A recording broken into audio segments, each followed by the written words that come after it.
Ahiriokwu njụ ajụjụ pụtara questioning or interrogation. Enwere ihe a na-akpọ question markers na asụsụ Igbo dịka kedu, gịnị, onye, olee, ebee.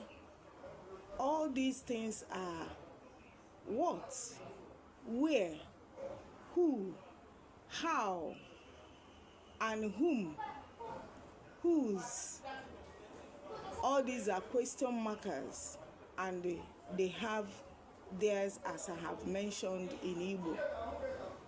Kedu otu esi eji ha ajụ ajụjụ bụ kedu aha gị, gịnị na-eme gị, onye bịara ebe a, ebee ka ị na-aga, ebee ka ị na-aga, gịnị ka ị riri taa. Ha ncha niile nwechara azịza ha.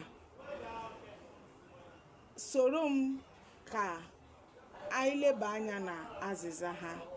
Like, share, comment, and follow me. Bye.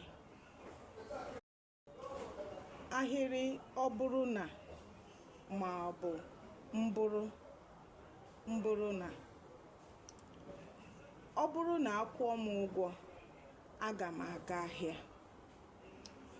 Ọ bụrụ na mmiri ezoghị, aga m asụ akwa. Ọ bụrụ na nsichaa nri, aga m aga hụ ya.